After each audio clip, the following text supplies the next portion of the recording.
Harry Potter is about to revolutionize audiobooks, and I couldn't be more excited. They are taking audiobooks to a whole new level with 100 different actors with full range character voices, and they're going to use Dolby Atmos to create top-of-the-line surround sound experience. I don't know if you're familiar with the Tucker Zone. I was telling you about this before, but if you haven't checked it out, go to YouTube and listen to the Tucker Zone. Throw some headphones on.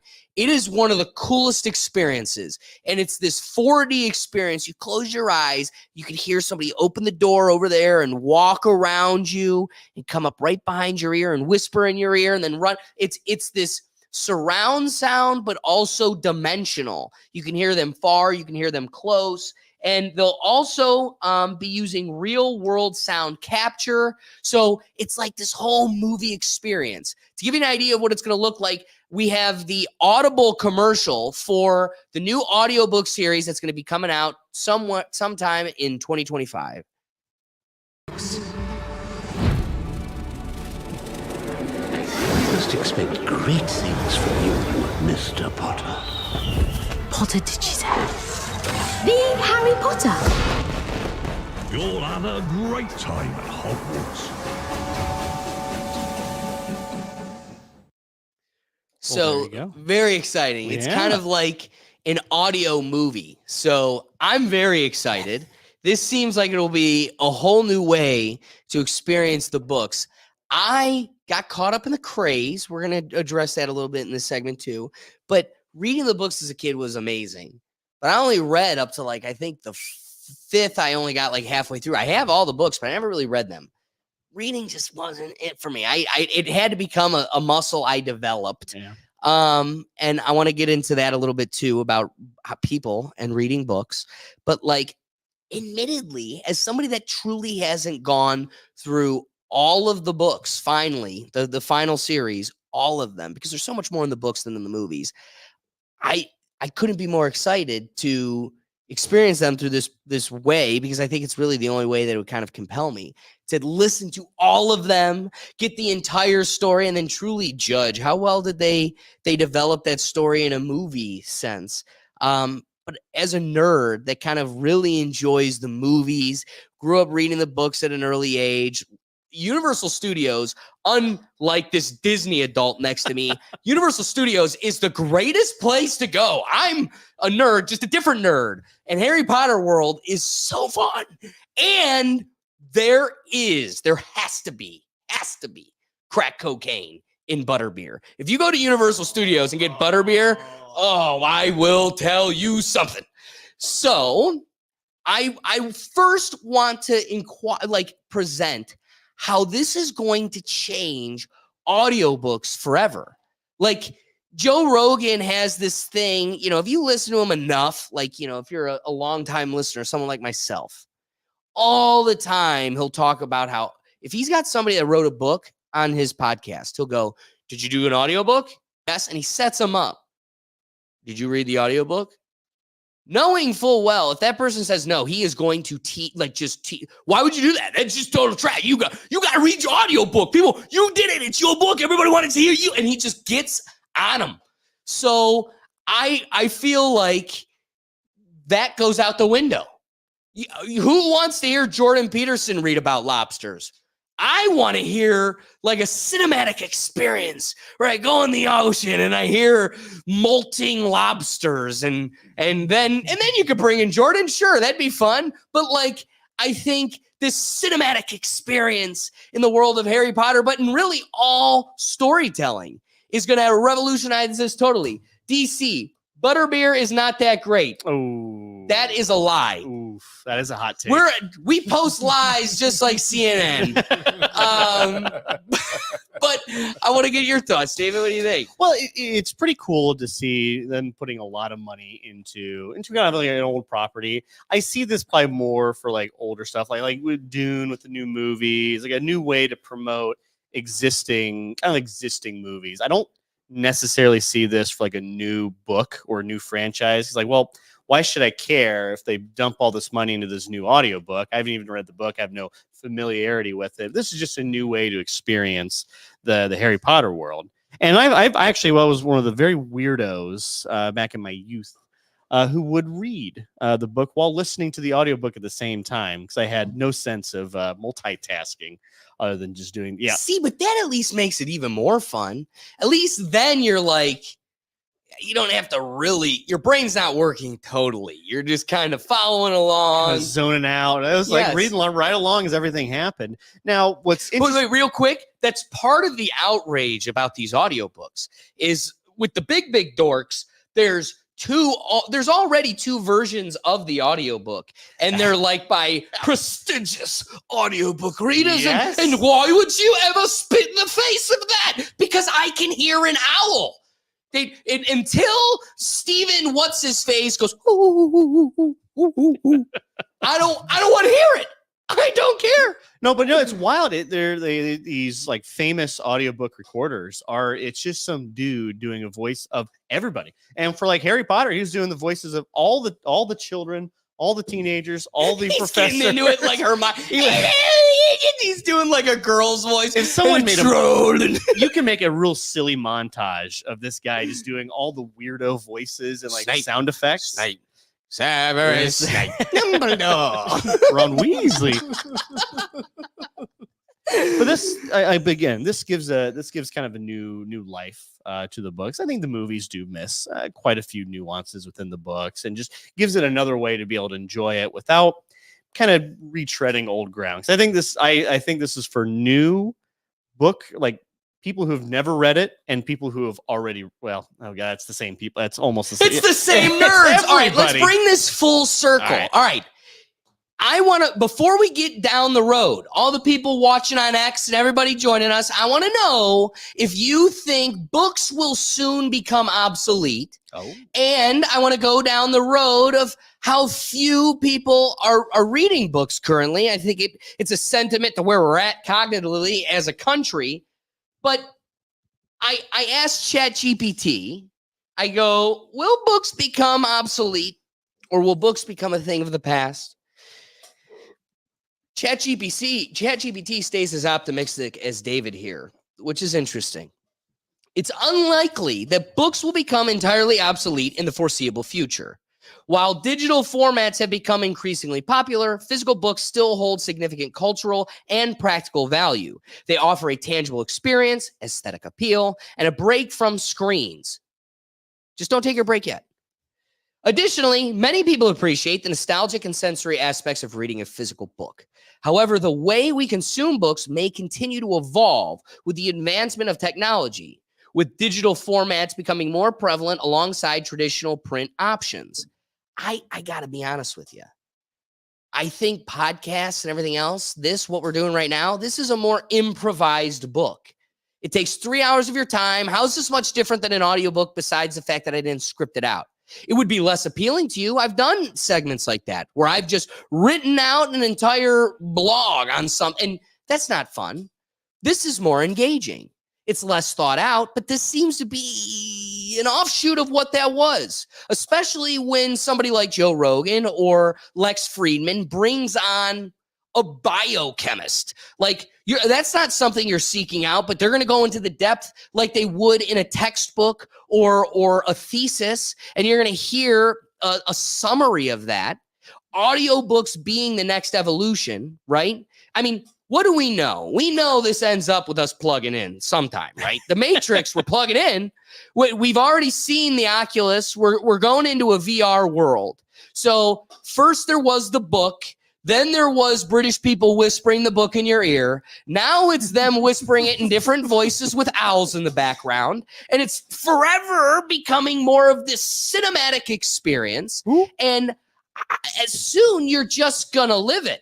Soon you're just going to put it all over your head. I'm listening to Hermione walk around me. Soon I'm just going to plug in and I'm just going to watch her. And I'm going to be looking at her heels the whole time. No, I'm watching the story. I'm watching the story. No. Watch the plot. But I believe ChatGPT subtly addresses something there at the end, which is it will continue to evolve with the advancement of technology.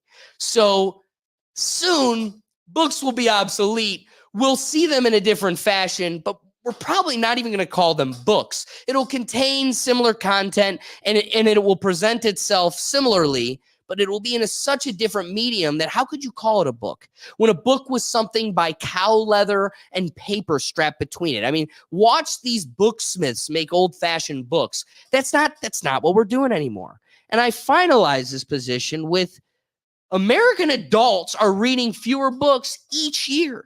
Americans say they read an average of 12.6 books during the past year. Lies. That's such a lie. But for the good ones, they may. A smaller number than Gallup has measured in any prior survey dating back to 1990. So one, you're watching this, you didn't read anywhere near 12.6 books. So there's somebody keeping us up. They're keeping us up. But it wasn't you and it wasn't me. And even if you get a couple in, that's good. That's good, right? Yeah. But our numbers are going down. And Brian will sit here and go, I do 20 books, but they're audiobooks. Oh, yeah. And I put that in the basket of more poignant podcasts. It's different. It's totally different. Why is reading unfun? Because you are doing a math to yourself the whole time, just internal math. Word, computing it, creating the story. You're even creating some sort of imagery that, like, people fell in love with Harry Potter because some lady, some hobo wrote a story on a napkin and it was so descriptive. You pictured it in your head, and then the movie knocks it out of the park because you're like, oh my God. That's the same squirrely kid with the scar on his head I had in my head. That's the same thing. So you're doing this whole computation that often makes reading unfun for most because it isn't difficult. It's an exercise, just like bench pressing or running the mile. It isn't fun, but also we're becoming retarded. So, like, we probably should do this a little bit more. Do a Sudoku. Look for a word search. These things are kind of good, and we're straying away from them. Think of the movie Idiocracy or the movie Wall-E. How much more enticing it is to waste away those same 2-3 hours a night in front of a screen. Don't get off your screen yet. You need a break, but not just yet. And how much we want that, and yet this seems like we're going down the opposite track. I don't know. I pitch it to you. No, I disagree. I think we're reading almost more now than have ever been. Really? What's social media? Reading comments, looking at forum posts, Interesting. blogs. Just because it isn't a book and Cheers. not necessarily, a page-turning deal, but you're reading articles. If nothing else, you're reading comments of what someone else said.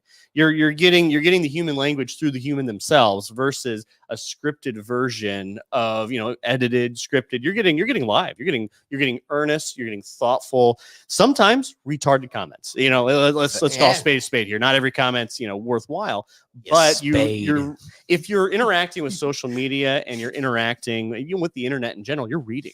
You're by golly, you're reading all the time. And the books thing, I don't know. Is reading a comic book the same as reading like Fahrenheit 491? I don't think so. That's not the same. I could read a couple picture books, but I could put fire sounds in the background, and it became a whole different book. Yeah, well, I think what some people have issues with reading is I want to know what the author's vision is. I don't necessarily want to describe it and think of it myself because I would just want to know what the author thinks. All right. And part of the fun is creating your own vision from that. Sometimes it just depends on how, a good author will make a very descriptive world, so there's not a whole lot of gray area in between. I think there was, if you remember, the controversy in the Harry Potter play. They made Hermione black. And man, and the mermaid and Hermione. So J.K. Rowling. So people are kind of like, what the hell's going on here? Gingers aren't a minority, I guess. Yeah, dude, they're replacing gingers left and right. But J.K. Rowling comes out and says, "Well, I never described her race. You all just assumed she's white." Well, shit. I guess obviously she was thinking of a white British girl. Absolutely. That's, it just tracks with the rest of the whole world she built. But it does call into question. Like, the artist thinks this person looks this way or this environment looks that way, and I think it looks something else. Does that not cause some disconnect between you and just make the whole experience unfun? That's why, comics, picture books, there is no ambiguity. It's like, oh, that's what they write. Oh, pretty pictures. Yeah, but it's I like so that. funny you present this, right? Like there's big books series like Lord of the Rings and other stories, but we just so happen to be talking about one of the biggest. I got the lists here. Number 1 book series of all time. We happen to be talking about this one series that also is just riddled with controversy, where the story is told, and then later down the line, the author's like, yeah, but he's gay, or like totally just coming out on transgender people just to like shake the bee's nest. So it's funny you bring that up, because this story has been also kind of faded with this weird element that many stories don't experience, where the author goes back and changes words that aren't there, right? Changing the perspective. I don't know, to pander. I don't know, to create this new but it wasn't in the book. So obviously it isn't relevant. It's not part of the story, but you're coming back and changing it. Or where people are inferring, they're creating their own story and it isn't written out. Then she comes out and goes, no, that one isn't gay. And it's like, dude, let the people make the story what they want it to be, and at the same time, don't come back. If you didn't put it in the book, it doesn't count. But I want to get some thoughts from the peanut gallery. First, let's start with Sound Destroyer. What do you think? I think this is going to be amazing, and I can't wait to hear it, and it's going to be awesome. I'm going to have to agree with David in the fact that we definitely do way more reading today than any of our ancestors did, because we literally are glued to our phones, most of us, and we read like probably a book's worth of stuff in a day sometimes, every single day. Right. So I can understand why Universal is like doing this reboot and like kind of like breathing fresh air into Harry Potter, because honestly, like you guys said, these are the same nerds that are so dedicated. And Universal knows this. So they're like, all right, you know what, guys? We're gonna give you guys a little. Here you go. Here's a little new technology. We're gonna blend some new technology with something that's trending. Audiobooks and like theatrical performances and sounds. Boom, let's go. Watch it again. We know you nerds will love it. And Universal knows this, right? This is exactly why they're making this move. Like it's a very calculated move. And honestly, I stood for it. It's great. You make a great point. Did you see they're also remaking the whole series again on HBO? Yeah. They're doing a TV version. Yeah, TV version that they say is going to be really honorable to the series. It's going to honor the series. It's just movies. To double down. I want to make twice as much now. Yeah, exactly. And the thing is, Universal knows that even if these movies flop, there's going to be enough nerds that are just going to come sit down and watch it, that it's going to make financial sense for them. And this is why exactly they're doing it, because this is not risky for them. They know Harry Potter fans. They know how hardcore those people are. They know how nerdy they are. Butterbeer. They know. They know. Universal knows this. This is a very calculated move by Universal. Like this is not random. They thought about this. They had really smart people sitting in rooms. They're like, all right, guys, we need to make money fast. What are we going to do? Somebody raised their hand like, all right, let's reboot the Harry Potter series into a streaming show. Since everybody's on streaming shows, let's also make an audiobook, since people don't read paper books anymore and people do audiobooks, because who has time to sit down and actually flick a page when you can listen to the audiobook and clean the house and, do your push-ups and sit-ups and your workout and walk the mile and a half that you need to and get everything done while feeding information to your brain, Yeah. Well, and like Harry Potter is crack for millennials. It is. It is. It's got that soft spot, right? Millennials like grew up on this. They were massive. Hollywood's totally out of ideas, and yet they're so lucky. We're so addicted to nostalgia. Like they don't actually have to develop the muscle they had in the 90s and early 2000s, because we're just addicted to nostalgia. We're eventually going to run out of nostalgia. Well, we're already back to 90s nostalgia. You would hope. We're only like 30 years away from, I guess there's no more nostalgia anymore.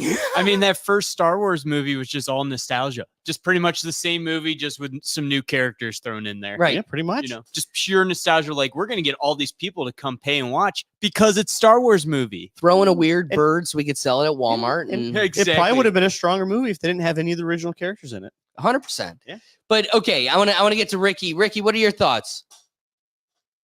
I like it. I don't be It's good. I don't be reading. Because when I saw the topic, I went to YouTube and saw the trailer. So I was like, oh, this is very interesting, you know. But it's not gonna like for the books, audiobooks I like. I don't see how it makes sense. Like 50 Laws of Power, you know, the next 5 moves. I don't know how tough. much Very know tough book enticement. to do that with. Yeah, so it's like, but I'm not in that realm anymore where I want the characters in my head hearing the book and stuff like that. Like I never was a Harry Potter fan like that. I watched the first movie, never looked back. So yeah, Wow. but it's a great idea. It's a great concept. I love it. It's good for the future kids to help them their imagination, I guess, and individualizing characters if they don't like to or does read. it take away the imagination? It's doing the Hmm. thinking for you now. It's doing How- the fantasy for you. But you still have to imagine what they're doing. You're just getting a voice to the character. Yeah. You're It helps they're with the they're getting individualized. Like That's yes, right. you could So when I create their turn on voice. the audiobook and I hear,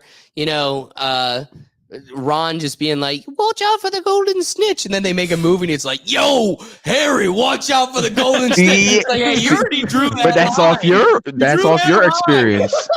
Maybe that's why certain books connect with certain people because they interpret off their experience and their humor and their because not everybody's funny and they may read a funny book and think it's like hilarious, like vice versa. So it's based off the person.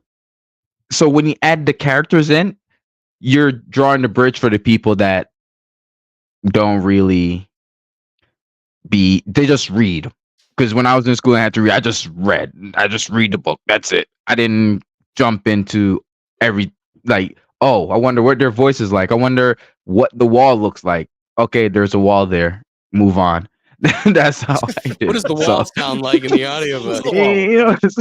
So yeah, the audio, but you may hear, oh, he's walking across there and you hear the squeak, so that is pretty cool though.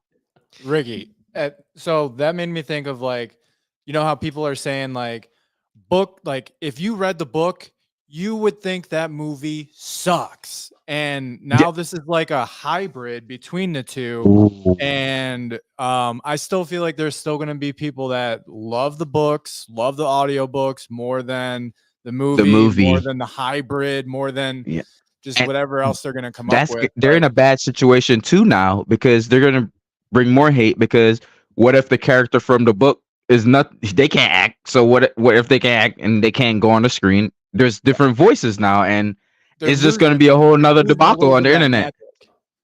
They're losing some of that magic. Yes, facts. We're losing the common culture of that series. So essentially we all grew up with the Harry Potter, essentially the movies, and that's all of our visual representation of those movies. So we can all collectively come together on that. Just like it would be hard to come up with a new Iron Man. Like, right? Yeah. Like, it's just, it is what it is. He played it. You've too created well. Harry Potter that's been so socialized. It is who it is. Can you make this franchise transcend the original cast and like the original way it was presented to us? Because now you might have a whole new series of people like, well, I love the TV show or I love the audiobook way more. I love everything else. What do you mean? What do you mean this Daniel Radcliffe? Get rid of him. I like my whatever voice actor that did it on the audiobook. So we are losing a bit of that common culture that does, that binds us all together. Why we love the series to begin with, because we can all appreciate it at the same time together. I mean, totally. This is because I have ADD, but like, can we just appreciate the thumbnail for a second? It's a Joe Biden wizard smelling Harry Potter. That's pretty awesome. Aside from that, I want to get to at least one thing that comes up on podcasts often that I see in a debate of what made the Harry Potter franchise. Was it the movies or was it the or was it the book, or was the book propelled by the movies? And the in that inquiry, it's important to remember that here, Brian's he went through it, so we'll admire. I love it. I love it. That's just fun. Touch it. Dumble don't. Wow. I have not seen this one yet. No, that's Come on, man. Okay, so I was stalling to give Brian time, but no, Thank you. seriously, there's an inquiry here. Okay. And it's people want to know if it was the movies that made what this huge thing or if it was the books. I think people lose sight of what that craze was. And I want to present finally, was it that window in time where we didn't have these movies, we didn't have VR, we didn't have TikTok, we didn't have visual ways, like to experience this. And we didn't have movies and stuff. Books were it. So maybe that's what made this craze, or maybe this series is that great, so people love just reading the books. I don't know, but take us back to the 2001, the video. Nearly 3 years of waiting, Harry Potter and the Order of the Phoenix was released on June 21st, 2003. This is a big night some Potter fans have actually been training for. I've been reading the books about 1 million times. I've been making my costume. Took me forever to make my quill. I've been bouncing off the walls with excitement. Waiting until today to get the new book wasn't an option. It's always more fun to be there right when it happens, and it's a great way to just go around, meet other people that like Harry Potter. It won't be long now. The suspense is building. The rumors are rampant. Ron's gonna join the Quidditch team, and somebody's gonna die, and then it's all exciting, very exciting. Well, how psyched this kid is. This was Order of the Phoenix. Yes, it was. So this was after the movie. Time to go after home we and probably go to got bed. what? Not 2 quite. movies in now? This I would reader think about plops 2 down on movies. a I think it's window 2 ledge in the movies in. store They said what, to begin 2000 her journey into the 2003, Order of the yeah. Phoenix. All right, so Miles what do you arrive. think creates a craze like this? Is it is I it think it the was movie? I think it was the movie that made it. So take the movie away, there's not as much popularity what we saw in that clip. You have the movie just added an extra little bump. So the books were popular. I think they got up to about the 3rd book before the first movie came out, if I'm not mistaken on that. But, and this is a big but, it wasn't J-Lo butt. They don't lie. It J-Lo wasn't butt. until that first movie, until it came all together with the score, just the visualization of the castle, everything kind of culminated into one big unit, and then it really just took it to the next level. It was like Pokemon was a video game before it was a trading card game, but it wasn't popular until they had the anime and the trading card game all one time. Ooh. So those two came out together because you could have there was several years you could have played Pokemon, had a good time with it, was fine, and then it wasn't until the anime and the trading cards came out until schools across the country were banning them left and right. I know my school. Part of that Pokemon was because cards. of me. I came up with a really elaborate 3-way trades that then kids would regret and go home. Doug just changed the world. Doug changed your elementary school with his What 3 would ways. your elementary school have been without Douglas H. Lugo? I ruined the trading cards for everybody. It was definitely me, though. The teacher pulled me aside, goes, that was because of you, right? And I was like, what, really? What was because of you? Because we were making trades, like card trades, and then people would go home Okay, and complain. you just JoJo Siwad yourself. Are you saying you just invented trading cards? No, but I'm the saying whole that's why my name. school, our school, Central School, when we were in 5th grade, banned them was because of me. Doug is convinced he was the first person to have a 3-way trade. Yeah. If you were He still had a 3-way, but he had a 3-way trade. I And he's the traded first one to do I it. traded 2 cards I had 5 of, and I got a bunch of legendary cards for it. I remember it was a pretty bad deal for whoever traded with me. I remember that. We always talk about how empty this room feels without this peanut gallery, but Doug just said he invented trading cards. No, I'm saying that happened to us. Well, no, David he's said the it. reason why trading cards were banned in your high school in California. Because Doug over here came up with these 3 ways, and all of a sudden now Doug's been doing 3-ways all over his trading cards. and I can't bring and my it affected you in Charizard Sacramento. into my high school. Thanks, Doug. Going school to school. You're welcome. Getting them This one's- banned. Yeah. This one's for you. Took his short bus just around the country. They tried to take me down, but I came to Cleveland. We They got never got me. derailed. Wrapping thoughts. Because I just wanted to present kind of a reminder. The window in time, what that looked like, experiencing this craze at a certain period in time. But I want to bring it back to why it was worth even discussing to begin with. And I think we strayed away from it because Harry Potter is just, there's such a gravitational pull with this brand and this story. But what makes this step so cool is that it's going to revolutionize audiobooks entirely. I can sit here and make my jokes about how it feels like we're getting dumber because people are reading less. And admittedly, reading is hard. And that's why I think people stray away from it. I think it's something we could benefit from. It's an exercise you still should try to intertwine in your life. But I also recognize it's time consuming. We really don't have the time for it. There's so many books I have sitting on my shelf that I'm waiting for the time I'm sitting at a beach to do so. But guess what? We actually have a house in Florida. Every time I go, I've become my father. My mom and my sister go read books by the pool or go to the beach. I sit, my brain is broken. My brain is broken because I'm trying to accomplish a thing. And every minute I'm there and not at work selling my soul to my owner employer, I get here and go, I could be building more for my brand, my thing that I'm trying to do here. So I waste every waking moment that I'm not having fun with friends, because you got to balance it. I sit there and go, really, should I could read this book, or I could make this video. I could do this. I could do X. What's great about an audiobook is, as Silent Destroyer added, I can clean my room. I can exercise. I can move and get other tasks done while still experiencing what I'm trying to accomplish, still experiencing the story.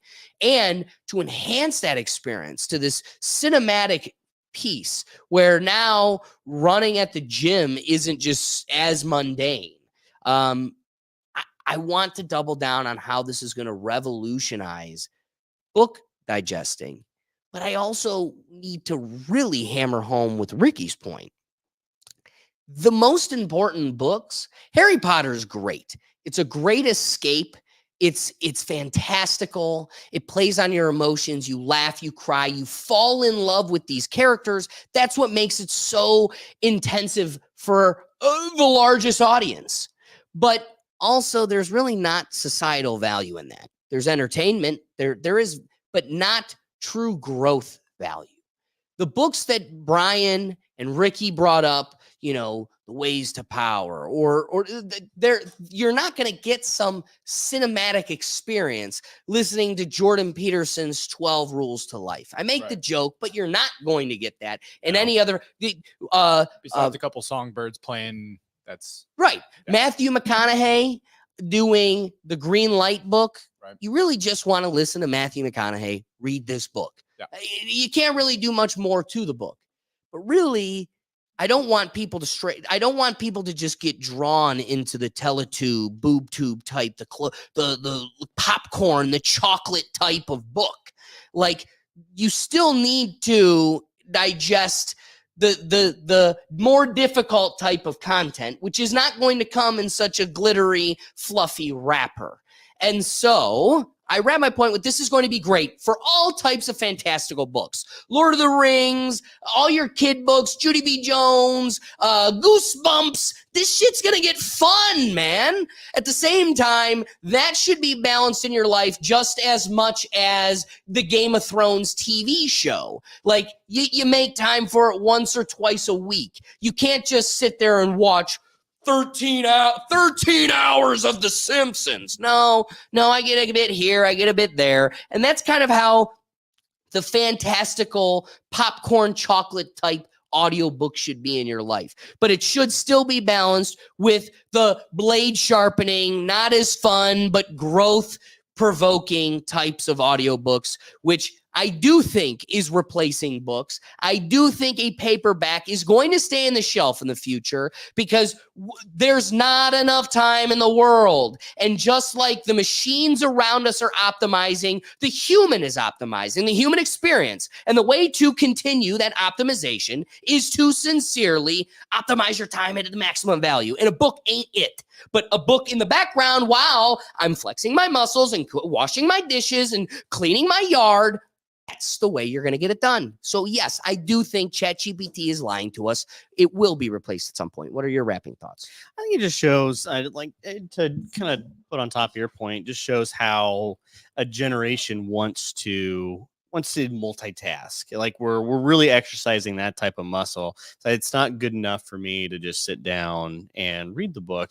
Well, I want to maximize my time, whether by driving to work, doing some other mundane tasks, and then livening up. Makes time easier to spend. And I'm looking forward to this. This is a fun new way to revolutionize the medium and really evolve the way we approach audiobooks from just some British guy whispering in our ear in a little girl's voice, or an actual like a production putting money into it and really selling the value of why you should listen to this versus just doing anything else.